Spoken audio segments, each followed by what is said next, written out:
Au moment du 0, je laisse quelques secondes encore et je démarre.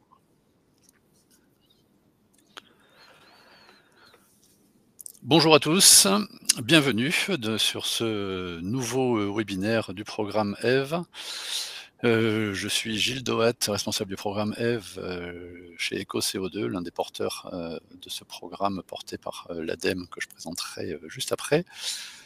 On a un programme qui est un webinaire qui va parler de décarbonation dans le transport et la logistique avec l'intervention de 3 professionnels, 3 entreprises engagées dans le programme qui seront dans l'ordre. On commencera par Rémi Cointreau, puis la société DB Schenker et enfin Transport Cruiset. Voilà, j'espère que tout va bien pour vous. Si vous avez des questions à droite, vous avez un onglet chat participant. Donc vous pouvez aller sur l'onglet et poser vos questions en direct. La présentation sera disponible après le webinaire. Elle sera disponible et chacun pourra la récupérer. Voilà, de suite, on démarre donc avec une première présentation de ce programme EVE. Donc qu'est-ce que le programme EVE? Je rappelle, c'est un programme EVE pour engagement volontaire pour l'environnement du secteur du transport et de la logistique. C'est un programme porté par l'ADEME, les fédérations professionnelles du secteur EcoCO2, et il est soutenu par le ministère de la Transition énergétique, le ministère de la Transition écologique et cohésion des territoires. Et il fait partie donc du programme des certificats d'économie d'énergie financé dans ce cadre-là par les obligés de ces dispositifs.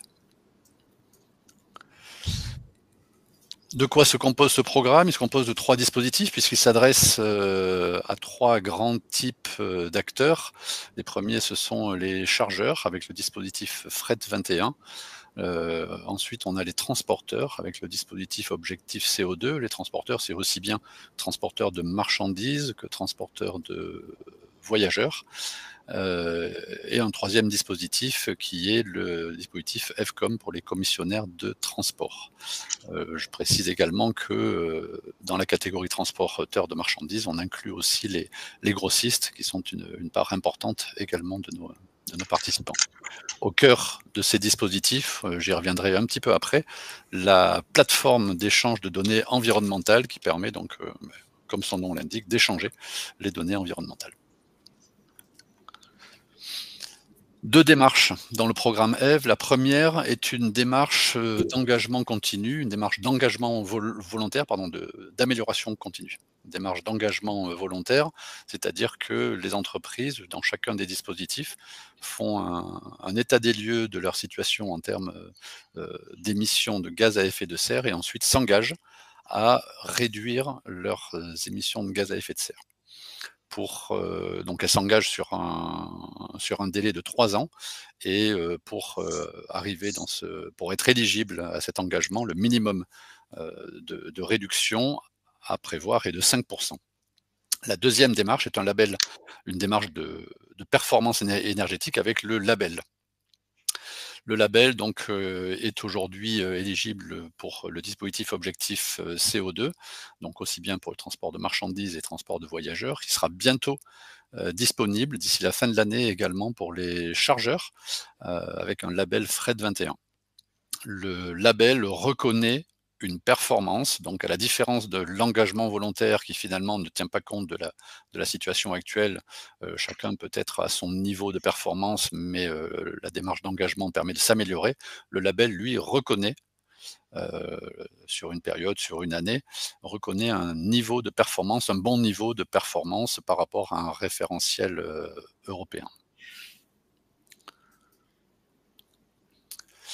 Et donc, je le disais, la plateforme d'échange de données environnementales, elle est au cœur du système, elle permet d'échanger les informations. Le premier sujet en relation avec cet échange d'informations, c'est l'obligation d'info-GES, d'information GES, qui incombe à tout prestataire de transport, puisqu'il il a l'obligation, depuis 2013 maintenant, d'informer ses clients des émissions de gaz à effet de serre générées par le transport ordonné par le client. La deuxième réglementation qui est en lien avec ça, c'est la DPEF, la déclaration de performance extra-financière, qui est obligatoire pour les grandes entreprises et qui, désormais, doit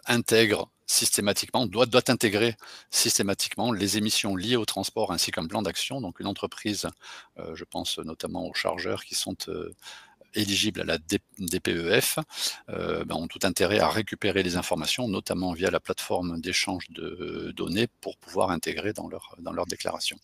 Et puis bien sûr le bilan d'émissions de gaz à effet de serre qui a évolué récemment pour intégrer désormais le scope 3, dans lequel on va trouver à nouveau les émissions du transport en tout cas pour les chargeurs, toute la partie achat-transport, et donc de la même manière récupérer les informations sur la plateforme, donc de manière uniformisée de la part de tous ces fournisseurs, permet de récupérer les bonnes données pour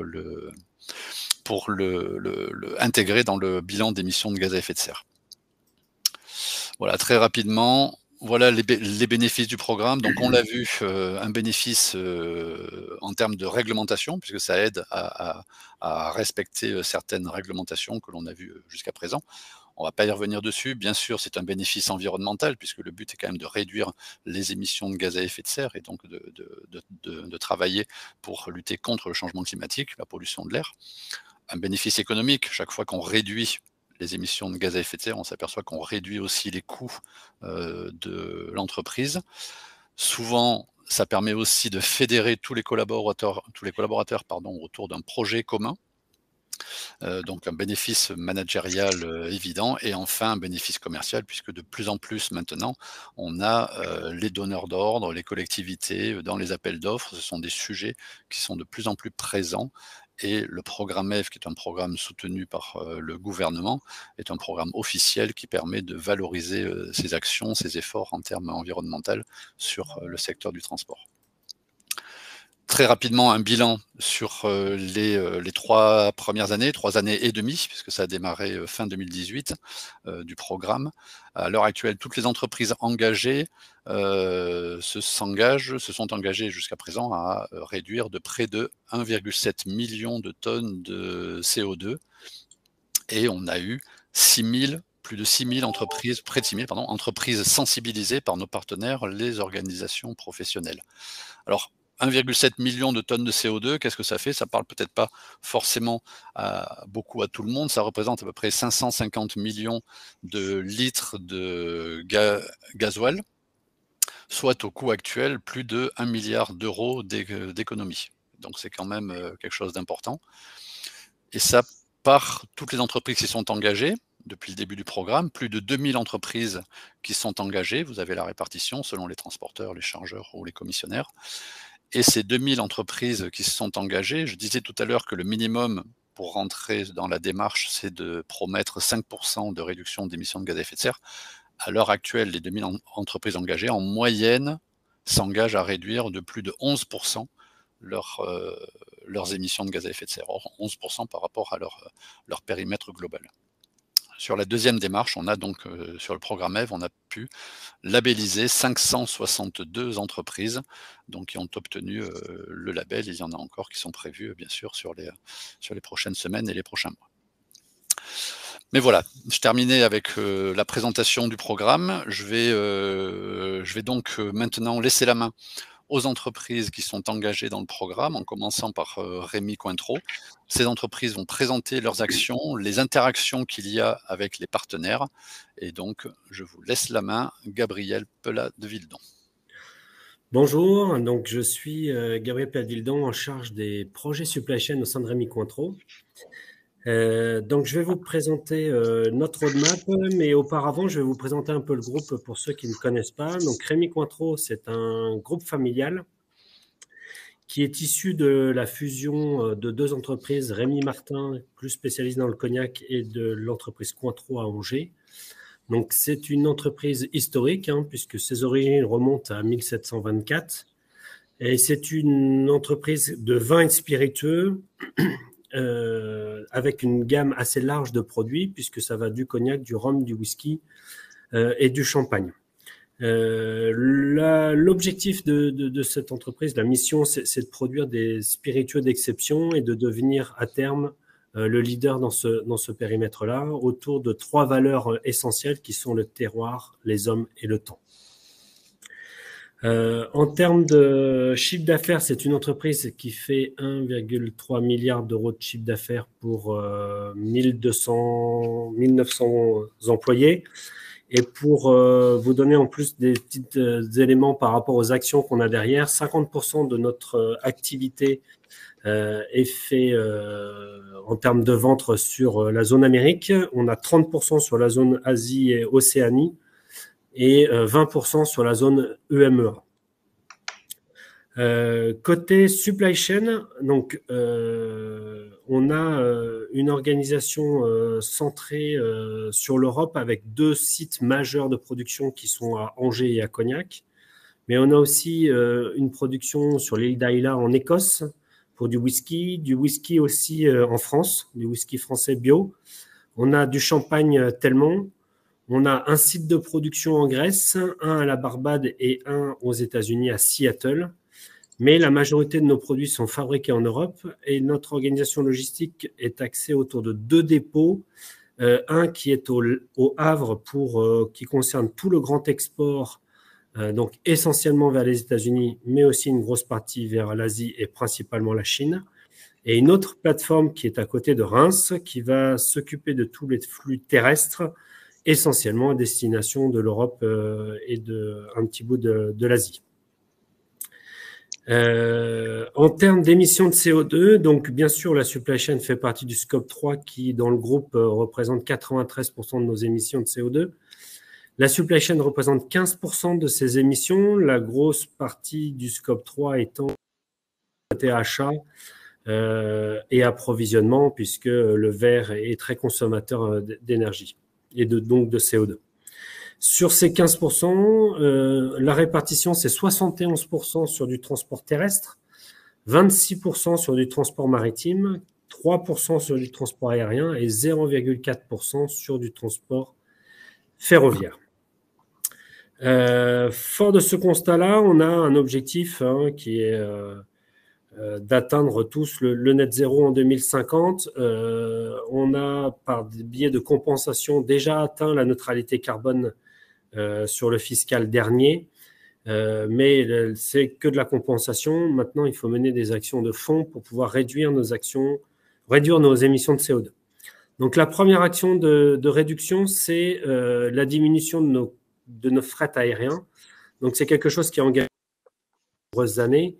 En plus, du coup, voilà, le CO2 est un axe majeur au sein de l'entreprise. Donc, cette décroissance nous permet de gagner 98% de CO2, puisque quand on fait de l'aérien, c'est aux dépens du flux maritime. Et certaines marques au sein du groupe ont déjà décidé d'être encore plus radicales, non pas de diminuer, mais d'arrêter complètement. C'est le cas de la marque Telmont. Donc, le champagne a décidé depuis juillet 2021, quelles que soient les circonstances et quelles que soient les raisons et à quelque niveau de l'entreprise que ce soit, d'arrêter l'aérien. C'est dans les gènes désormais de l'entreprise. La deuxième action que l'on a, c'est le développement du transport par voie ferroviaire. Donc, avec 3 entités un peu différentes. En Chine, on a un dépôt à Shanghai. Donc, c'est la livraison de certains clients sur des longues distances par conteneur sur du rail. On a aux États-Unis aussi un certain nombre de clients que l'on peut livrer sortis du port par voie ferroviaire. Et en Europe, là, on est plutôt en phase de projet avec du déploiement sur nos sites de Cognac et d'Angers pour déployer du ferroviaire, soit au départ de Bordeaux, de Tours ou de Niort. Voilà, essentiellement à destination du Havre. Donc, en fonction des pays, ça nous permet de gagner plutôt 50% sur la Chine. Et en Europe, on a plutôt des gains aux alentours de 80% d'émissions de CO2 en utilisant ces solutions-là. Un autre axe extrêmement important sur lequel on travaille, c'est la transition sur les carburants, donc un passage du diesel au biocarburant, donc soit sur le B100 sur les tracteurs diesel, soit sur le D95 sur des camions spécifiques. Donc ça concerne 2 types de flux, le réapprovisionnement de nos plateformes depuis nos 2 sites de production d'Angers et de Cognac, et la livraison de nos clients au départ de la plateforme de Vatry pour livrer tous les clients en Europe. Donc ça nous permet d'économiser 60% d'émissions de CO2. Donc c'est bien sûr une relation très forte avec nos partenaires, puisque nous ne sommes pas transporteurs. Donc voilà, donc c'est avec l'ensemble de nos partenaires, trouver les solutions, les roadmaps, afin de déployer en fonction des tracteurs qui sont en route à acheter, voilà, la meilleure solution et le meilleur biocarburant, avec à terme, j'espère, bientôt du XTL.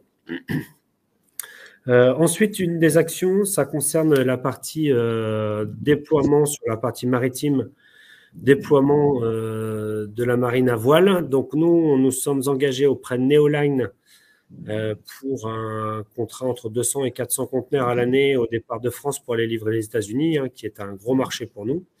Donc avec un départ qui se fera à Saint-Nazaire, alors qu'habituellement ça se fait plutôt au Havre, livraison Baltimore aux États-Unis plutôt que New York. Voilà, donc c'est un nouveau flux. Le bateau, on l'espère, va bientôt démarrer puisque Neoline a trouvé un nouvel actionnaire auprès de CMA CGM pour lui redonner un élan et un coup de pouce supplémentaire pour démarrer, j'espère, fin 2024. Voilà, avec un objectif de diminution au minimum de 70% sur ce flux-là. Je ne sais plus quel est le slide d'après, pardon. Oui, projet Tetris. Donc, le projet qui concerne l'optimisation en poids et en volume de nos conteneurs. Donc, on est en train de déployer la slip sheet sur nos sites de production pour pouvoir nous permettre de charger 24 palettes au lieu des 21 palettes dans nos conteneurs. On en profite pour revoir tous nos points de palettisation afin d'être à 100% au moins en poids puisqu'on est sur du pondéreux. Et quand on a un peu moins de pondéreux, d'essayer de saturer au maximum la partie volume. Voilà, avec des gains espérés entre 10 et 30% en fonction des destinations et des produits que l'on va transporter. Donc, en résumé, sur nos actions, on est parti sur les 4 axes de Fret 21. Le premier qui est sur le taux de chargement, dont je viens de vous parler. On espère 8% de nos émissions globales de gains au-delà à l'issue de la roadmap des 3 ans. Une action sur les distances parcourues, puisqu'on a changé notre dépôt au Havre. On s'est rapproché. Alors, c'est un petit saut de puce, mais ça permet de gagner quelques petits pourcentages. On a le gros pavé, bien sûr, qui sont les moyens de transport avec le changement du biocarburant, le contrat avec Neoline, la réduction de notre transport aérien et aussi un projet sur lequel on travaille avec notre prestataire portuaire pour passer sur des camions électriques. Et puis enfin, l'engagement avec nos transporteurs pour les engager à adhérer à la démarche CO2. L'ensemble de ces actions nous permettent donc d'économiser 32% sur la roadmap à 3 ans, sachant que notre objectif pour l'instant fixé pour le groupe, c'est 50%, qui est plutôt pour 2030. Donc, il faudra qu'on prolonge au-delà des 3 ans pour aller atteindre les 18% qui nous manquent. Les avantages de cet engagement dans Fret 21, c'est clairement une visibilité accrue des actions de Rémy Cointreau et puis le développement d'un réseau de partenaires. On est très fiers au sein de l'entreprise d'atteindre ces 32% de réduction. Voilà, c'est le résultat et la reconnaissance du travail d'investissement de chacun. Parce que même si je suis là pour vous en parler aujourd'hui, c'est plusieurs dizaines de personnes derrière au sein de toutes les équipes, que ce soit côté achat, IT, manuf, développement, voilà, qui sont engagés dans ce projet-là. Voilà pour ma partie.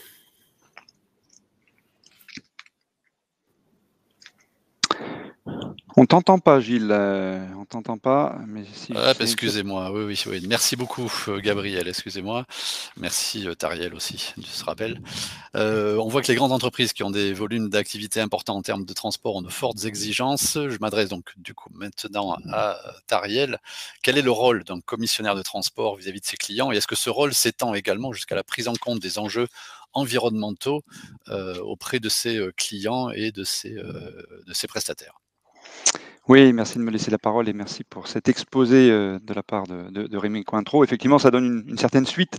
DB Schenker, donc Tariel Chameroy, j'ai en charge le développement durable de cette entreprise, en charge depuis 7 ans maintenant, même si on a créé notre premier calculateur d'émissions de CO2 en 1880, en 1980. L'entreprise est de 1912, donc un petit peu plus récente que Cointreau. Néanmoins, on fête cette année nos 150 ans, donc c'est à mentionner. L'engagement environnemental, il est donc, dans différents secteurs. Très succincte l'entreprise. Nous sommes présents sur l'ensemble des continents, certainement un petit peu moins au Maroc, en Afrique, pardon, mais aux États-Unis, en Amérique de manière globale, en Europe évidemment, prestataire et opérateur multimétiers en Asie et en Australie. Nous opérons donc tous les métiers de commission de transport, que ce soit l'aérien, le maritime et le routier, même si nous sommes à ce titre-là aussi transporteurs. Et puis nous avons aussi des activités donc de logistique. Ça représente à peu près 2000 bureaux dans le monde et puis à peu près 77 000 collaborateurs dans un groupe qui en compte 350 000 puisque nous appartenons à la Deutsche Bahn, donc les chemins de fer allemands. La question de la décarbonation est au cœur de nos problématiques et ce depuis des années. Notre premier objectif en termes de décarbonation date de 2006. Donc après avoir créé l'outil de mesure qui est Ecotransit, nous sommes appliqués donc une première vague de résolution pour nous emmener à 2020 et qui était donc de moins 20% de réduction de CO2 qu'on a remonté à moins 30 et on a réalisé 34 donc à l'horizon 2020. Et donc nous avons remis en place un système et de nouveaux objectifs qui ont cette fois-ci une année de référence, donc qui est en 2019, et nous voulons apporter notre contribution à la neutralité carbone pour 2040. Alors ça veut dire quoi? Donc on est basé sur le Science Based Target, on est conforme évidemment au Fit for 55 au niveau du Green Deal européen, mais très concrètement, ça veut dire que pour nous, on a une obligation de se libérer des énergies fossiles à l'horizon 2040, donc de se passer du diesel, d'éliminer le kérosène et puis aussi des carburants marins. L'option est prise depuis longtemps par le groupe pour aller vers le stockage de l'électricité sous forme batterie ou sous forme hydrogène, même si effectivement on sait très bien que des énergies d'attente, si on peut dire, seront utilisées d'ici et là et avant la mise en place totale de ces deux méthodes pour stocker l'énergie et avoir de la mobilité donc électrique ou hydrogène. On a un point de rencontre donc en 2030 où on doit faire à peu près 50% de réduction d'émissions de CO2. Pour évoquer les tonnes de CO2 que nous générons, donc Deutsche Bahn génère 16 millions de tonnes de CO2. Je vais rester sur un périmètre France. Je pense que le public là, est principalement intéressé par ce que nous opérons sur le territoire national.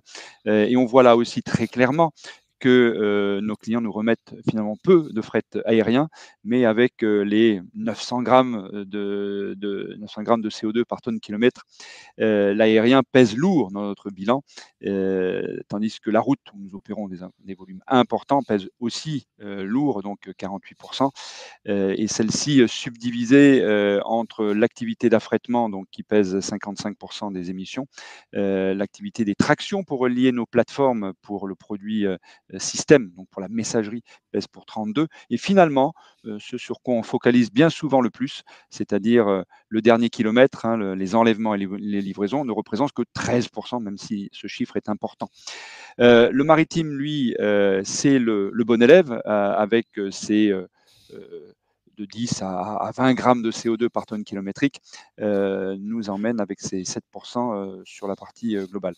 Et vous voyez que le bâtiment, la mobilité, l'informatique, finalement, est une partie congrue de notre bilan avec 1%. Donc ceci fait environ un demi-million de tonnes de CO2 donc, pour l'activité française. Donc, on est lancé avec objectif CO2 sur notre deuxième engagement, donc cette période qui va de 2020 à 2022. Nous avons donc engagé plusieurs axes, donc l'ensemble des axes, hein, même si tout ça se traduit, on va dire, de manière plus concrète ici avec donc la mise en place de régulateurs de vitesse prédictifs donc sur les véhicules, donc intimement liés aux véhicules. La question de l'électrification de la flotte, et vous voyez que notre score est encore en deçà de nos espérances, même si nous avons commandé la plus grosse flotte, ou 50% de la production des premiers poids lourds électriques, qui sont des e-Canter, eh bien 50% de la flotte, ça ne représente en réalité pas grand-chose, puisque la production totale qui a été réalisée était d'une centaine de véhicules. Aujourd'hui, ça bouge fortement et donc nous verrons et nous croyons effectivement que nous serons capables de nous doter de véhicules électriques pour pouvoir opérer donc ce dernier kilomètre et faire aussi de la longue distance. Et donc l'année prochaine sera une vague beaucoup plus importante en termes de transition, en termes de véhicules électriques. La mise en place de systèmes de management de l'éco-conduite, évidemment, avec un score qui est plutôt bon, donc avec nos 87% là sur la partie 2021. Et on atteindra je pense, le score et dépasseront le score sur 2022. Et puis, un petit côté technique, donc avec ce qu'on appelle le préload, c'est-à-dire la capacité de pouvoir précharger les véhicules et donc quelque part massifier encore un peu plus notre livraison urbaine par le fait que les chauffeurs ne fassent pas ce travail, ne fassent plus ce travail eux-mêmes et donc soient plus consacrés à la tâche de la livraison et donc opèrent des points de livraison en plus. Et comme le dit Gilles, économie de CO2, c'est aussi économie ou du moins une meilleure rentabilité. Et puis quelque chose qui m'est cher autour de la livraison en vélo cargo. Nous avons déployé aujourd'hui 25 villes en vélo cargo. Même si on parle effectivement du dernier mètre cette fois-ci, c'est aussi un vecteur intéressant, même si le vélo ne remplacera pas évidemment les véhicules, les camions. C'est néanmoins un vecteur intéressant pour rentrer dans la ville. Et même si on ne parle pas de CO2, on est quand même dans les notions de particules qui sont une notion aussi importante, même si elle n'est pas taclée par objectif CO2 à ce titre. C'est des sujets sur lesquels mon collègue pur transporteur, on a un parc de véhicules somme toute petit, puisque nous avons à peu près 1100 véhicules, donc à ce titre, on est transporteur. Mais en tant que transporteur, ça ne représente que 5% de nos émissions de CO2. Donc, on est principalement commissionnaire de transport. Et c'est pour ça que le programme EFCOM nous intéresse tout particulièrement, avec donc là encore la flotte propre, hein, on retrouve les achats responsables, la collaboration avec les clients et puis la partie RSE qu'on a mis en avance sur nos 4 axes. Donc on reprend globalement les actions objectifs CO2 sur ce premier volet, puisqu'on agrège finalement ce qui a été fait sur objectif CO2, on le reporte sur EFCOM. Sur le point numéro 2, donc le recours à les transporteurs donc chartés objectif CO2, et ça c'est un objectif qu'on mène et qu'on va essayer d'accroître encore avec le temps. On réussit plutôt à attirer et on fait ce travail nous aussi en tant que commissionnaires que peuvent faire les fédérations, donc de sensibiliser et d'aider. Et puis ensuite, EcoCO2 prend le relais pour emmener plus loin. Le déploiement de véhicules électriques pour les enlèvements et les livraisons. Donc, et vous le voyez là encore en difficulté sur cette notion, puisque le marché n'est pas complètement mûr. Certains d'entre vous ont peut-être entendu nos initiatives avec la commande, ou du moins la précommande de 1470 porteurs Volta, une start-up suédoise, autrichienne, anglaise, si on peut dire, qui amènera ce véhicule de 16 tonnes pour la livraison urbaine avec 200 km d'autonomie et sur lesquels nous voulons doter aussi nos sous-traitants par des contrats tripartites, si je l'exprime comme ça. Et puis le recours aussi à des transporteurs donc certifiés ISO 14001. On pense que la certification ISO 14001 est aussi un bon vecteur pour pouvoir mûrir finalement les enjeux environnementaux un peu plus globaux que le CO2. Et donc voilà comment nous, on a structuré notre démarche. On manque encore beaucoup de maturité en cette matière, et donc on s'attelle effectivement à mieux comprendre les mécanismes et aussi être capable de trouver des partenariats avec nos sous-traitants en la matière. Pour terminer, un dernier slide concernant les initiatives sous forme de cartes que nous avons pu réaliser donc sur le territoire hexagonal, avec, je vous le disais, donc toute une partie mobilité en vélo, hein, cyclo-logistique, avec donc 25 villes sur lesquelles nous opérons de la livraison donc du dernier kilomètre avec ce type de véhicule qui est là sur la photo, qui a des capacités d'emport qui peuvent avoisiner les 300 kilos. On est même en développement d'outils pour aller plus loin en termes de capacité d'emport. Nous faisons appel évidemment au gaz et au biogaz sur la partie traction, et vous voyez qu'on a encore du chemin à faire sur cette partie-là. Les difficultés au niveau du gaz ces derniers temps, au niveau économique, nous ont un peu réfréné, mais nous continuerons effectivement ces efforts. On voit et on source aussi des énergies telles que le B100, et on pense clairement que le HVO ou XTL miscible avec les carburants, avec le diesel et sur nos cuves privatives auront certainement un futur plutôt intéressant. Donc on est en train donc de tester déjà sur du parc en propre ce type d'énergie pour pouvoir réellement basculer. Sur la partie opération de parc, on a une bonne centaine de véhicules de parc. Donc, on se dote de véhicules électriques, donc en l'occurrence des tracteurs de marque Terberg pour faire les manœuvres sur nos sites. Et puis, donc sur la mobilité donc en ville, donc les fameux e-canters, hein, et puis des BDA Auto, mais on verra l'année prochaine l'apparition de véhicules Renault et de véhicules Volta dans notre flotte de manière assez conséquente, beaucoup plus conséquente que ce qui est noté ici, puisqu'on a des investissements importants en la matière qui arrivent. Les ZFE faisant plutôt du bien en la matière, une structuration autour de ça est important. Par contre, la partie hybride, effectivement, c'est moins reconnu. Donc voilà pour dresser un petit tableau de là où on en est chez DB Schenker. Et puis je voulais terminer avec cette petite note, avec ce dernier slide où nous avons nous avons réalisé la fresque pour le climat pour à peu près 600 collaborateurs au sein de Schenker. Et c'était dit tout à l'heure par M. Pellat de Vildon, il faut bouger l'ensemble d'un écosystème. Donc, nous avons des responsables des quais, des responsables de camionnage, des directeurs d'agence. J'étais avec eux encore tous ces 2 derniers jours pour les motiver en la matière. Et donc, nous passons tous des phases de déni, de négociation, de dépression.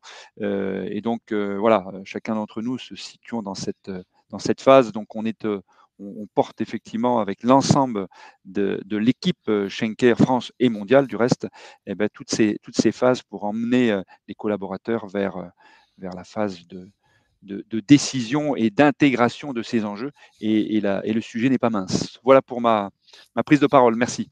Très bien, merci beaucoup Tariel. Je vois que ça note optimiste, puisque quelles que soient les phases par lesquelles on passe, on finit toujours par la phase décision, intégration, et tout le monde est content sur le sujet. Donc très bien, merci beaucoup en tout cas à vous deux. Juste, donc on a eu Rémi Cointreau, donc qui travaille sur ces enjeux, les enjeux environnementaux du transport, qui lui-même, l'entreprise elle-même, Gabriel nous l'a dit, s'engage dans Fret 21. On a un commissionnaire de transport, un grand acteur également du sujet, qui s'engage lui-même sur ce sujet et qui demande aussi à ses partenaires de s'engager. Maintenant, le dernier maillon en bout de chaîne, je vais laisser la parole à Michael Crouzet. Et l'autre point important, c'est que jusqu'à maintenant, on avait plutôt des grandes entreprises, mais le programme EVE ne s'adresse pas que aux grandes entreprises. Michael, bienvenue, bonjour, merci de nous présenter l'entreprise. Bonjour à tous. Donc, Monsieur Crouzet. Alors, nous, on est une petite PME, on va dire ça comme ça. J'ai 82 salariés, 74, 76 véhicules. Voilà. Donc, il y a marqué la zone géographique, c'est vraiment le grand sud de la France. On tire une ligne de Bordeaux à Lyon. Je fais tout type de transport, autant du plateau, de la BNTP, de la TOT, convoi exceptionnel. J'ai un entrepôt sur Bordeaux de 80 mètres carrés pour un gros groupe verrier. Voilà, un groupe verrier. Et voilà, je transporte pas mal de bouteilles, on va dire de bouteilles vides et pas pleines. Voilà. Je suis co-gérant de la CRT. Alors, qu'est-ce que la CRT? La CRT, c'est un groupement de transporteurs tarnais qui existe depuis plus de 20 ans, où je suis passé co-gérant. Et depuis cette année, la CRT a signé la charte EVCOM. Voilà, parce qu'il y a des clients qui nous poussent à faire cette démarche-là, des gros chargeurs à nous. Donc c'est pour ça que la CRT est passée avec la CO2. Voilà. Concernant les transports cruisés, donc depuis 2018, on remplit on est chartré CO2. C'est nos clients qui nous ont poussé à faire ça. Voilà, c'est des clients qui nous ont poussé à faire ça. On voyait pas trop l'utilité de ça, pour pas vous cacher. La charte CO2, qu'est-ce que c'est? Et c'est vrai que depuis qu'on est dans le programme, ça nous a apporté pas mal de choses. Parce qu'on a mis en place l'éco-conduite qu'on n'avait pas, voilà, auprès de nos chauffeurs. Et on s'est aperçu qu'on a économisé du gasoil, on économise sur le matériel, sur le frein, enfin. Voilà, on s'est aperçu de plein de petits trucs comme ça. C'est pour ça qu'aujourd'hui, on continue à développer le B100. Donc aujourd'hui, j'ai 6 camions qui roulent au B100. J'en ai commandé une dizaine qui doivent arriver en 2023. Quand, je ne sais pas, mais c'est commandé. Voilà, donc on continue à développer ce programme-là. Bien sûr, nos clients, faut pas vous cacher, nous poussent ça, mais comme on y est déjà, c'est pas un frein. Voilà. On aurait pu dire que quelques années en arrière, ça aurait pu être un frein pour nous pour répondre à des appels d'offres. Aujourd'hui, ça n'est pas un. Voilà. Au contraire. On est fiers de dire qu'on est chartré CO2 et que nous roulons au B100. Voilà. Voilà. Bon, après, c'est juste... voilà. Il y a... Comme je disais, j'ai commandé 10 camions de plus. Voilà. Je suis bien accompagné par Madame Postnik, Estelle Postnik, où on fait des points une fois par an, même un peu plus des fois s'il y a besoin. Elle nous aide pas mal au moment de remplir de refaire tous ces calculs. Voilà. Par contre, là où c'est compliqué à quantifier, c'est sur nos kilomètres à vide, on a du mal à les réduire, même si on fait l'effort de le faire. Mais c'est vrai que c'est très compliqué aujourd'hui avec le travail qu'il y a, c'est très calme. Le travail est très compliqué, il y a une baisse d'activité et ça devient compliqué. Voilà, ça devient compliqué pour essayer de réduire ces kilomètres à vide. Voilà en gros ce que je peux dire sur ma société. Très bien, merci beaucoup Michael, très intéressant. En plus, vous représentez ici un double engagement, puisque à travers le CRT 80 également un engagement dans FCOM et votre entreprise dans Objectif CO2. Alors avant de prendre, donc n'oubliez pas, je dis à tout le monde, vous avez l'onglet à droite pour poser les questions que vous le souhaitez.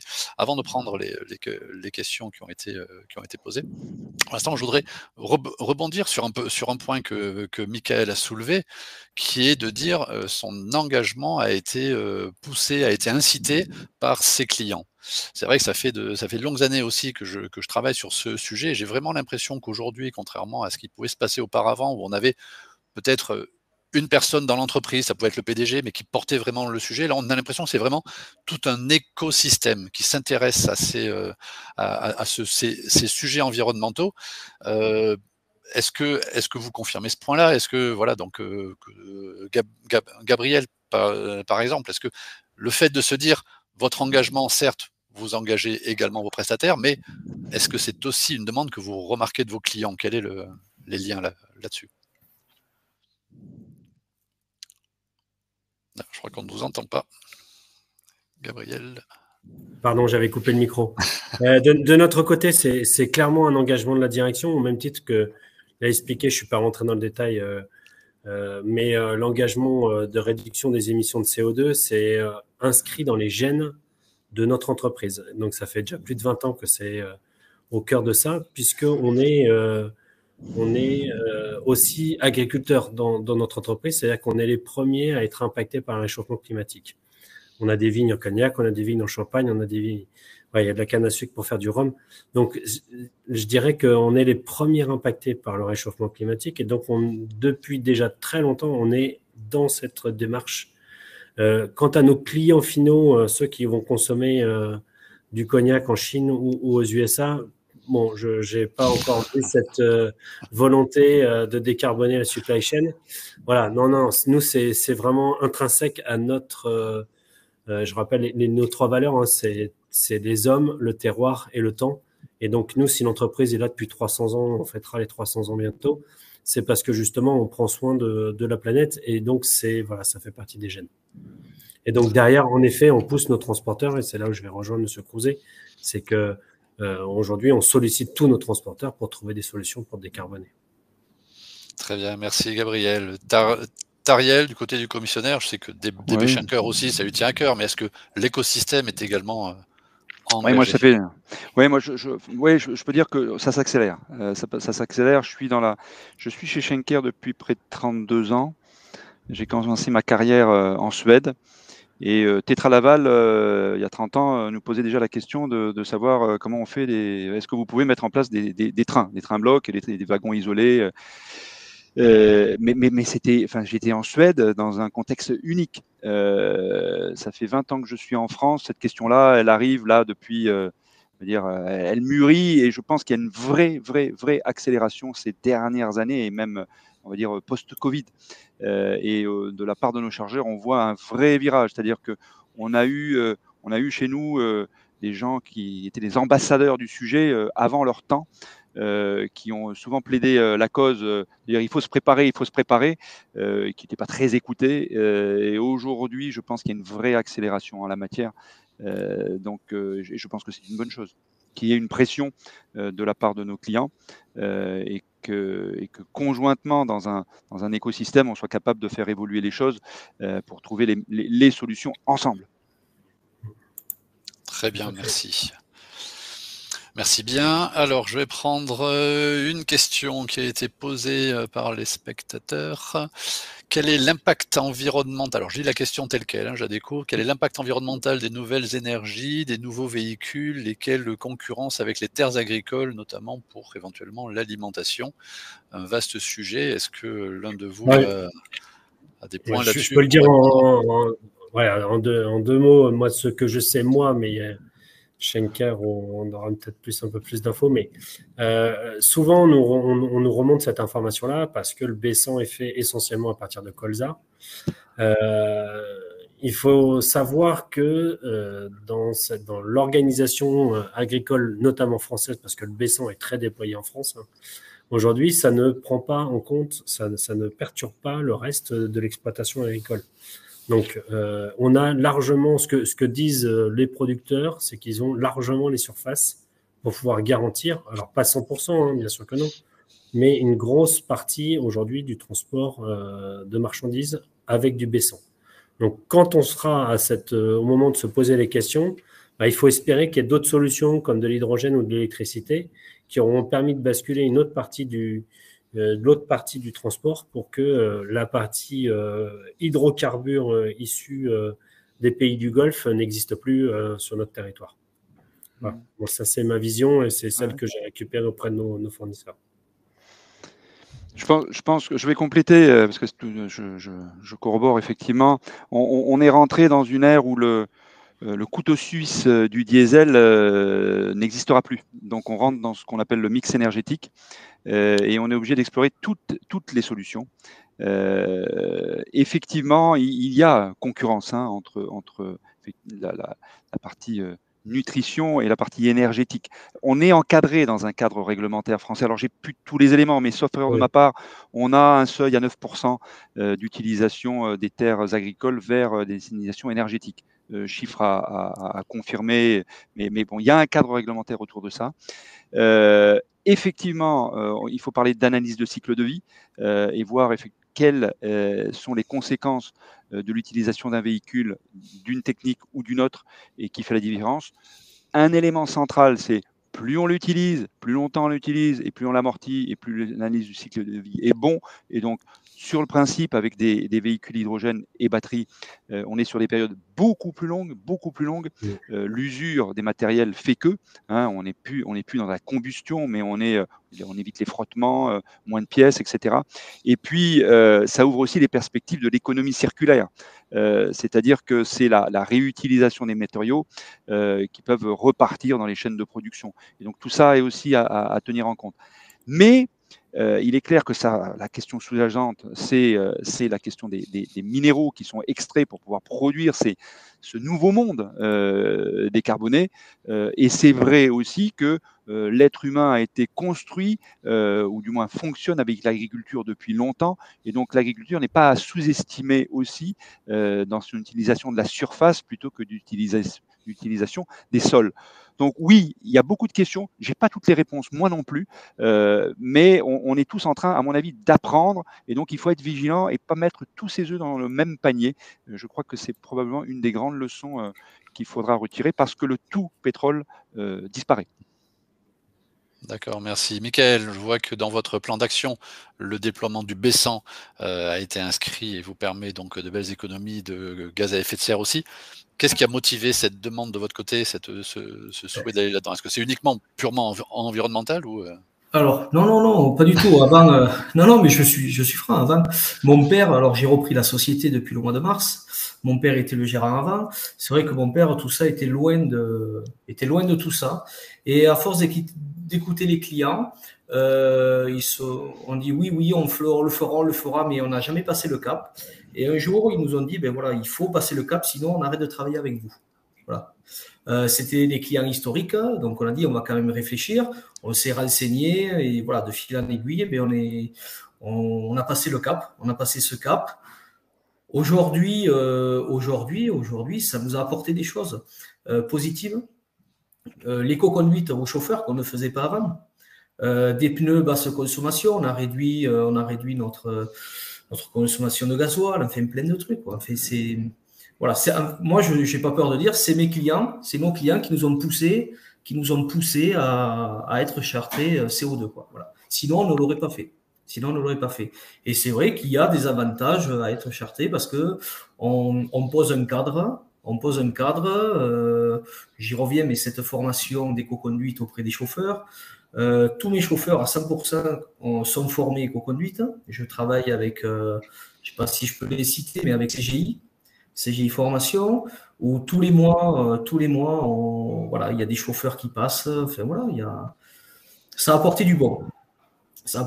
Après, si je peux me permettre, tout à l'heure, le monsieur de Debeschenker disait qu'ils allaient passer aux véhicules électriques, qu'ils réfléchissaient pour les véhicules électriques. C'est vrai qu'aujourd'hui, les constructeurs nous parlent de véhicules électriques. Sauf que quand on voit l'impact carbone qu'a ces véhicules à la construction, comment on arrive à les intégrer dans la charte CO2, dans le plan Fred 21, tout ça. Qu'est-ce qui fait que ces camions, quand on voit l'impact carbone que ça a à la construction, ça ou une voiture électrique, voilà. Enfin, je me pose des questions. Oui, c'est vrai qu'on parle surtout aussi effectivement ici de l'impact des batteries. Bon, Voilà, ça, c'est un vaste sujet, effectivement, ce que disait Tariel, je rebondis un peu là-dessus. De toute façon, il ne peut pas y avoir qu'une seule solution, on ne peut pas être que mono-solution dans un environnement où aujourd'hui tout bouge aussi vite. Donc voilà, mais ce sont des bonnes questions en tout cas qui sont posées ici. Très bien, je vous remercie. On n'a pas d'autres questions, on arrive au bout également, on a un petit peu dépassé l'horaire. Est-ce que quelqu'un a un point à rajouter? L'un de vous trois, un point à rajouter particulièrement? Non, très intéressant. C'était bien de partager à trois là. J'ai trouvé ça très bien. Un bel écosystème entre chargeurs, commissionnaires et transporteurs. Merci beaucoup à tous les deux. Oui. Merci bien. Très bien, merci à tous. C'est effectivement le cœur du programme F d'arriver à mettre en relation tous les acteurs du transport. J'espère que ce webinaire vous a tous intéressés. Il sera disponible également en replay. Vous aurez les informations. N'hésitez pas à le partager, à le revisionner, le repartager auprès de tous. Merci à tous. Restez au courant des informations du programme EVE. Et puis, merci beaucoup Gabriel, merci Mickaël, merci Tariel. Merci à vous. Merci, bonne journée. Gilles, merci beaucoup, au plaisir. Au revoir, merci.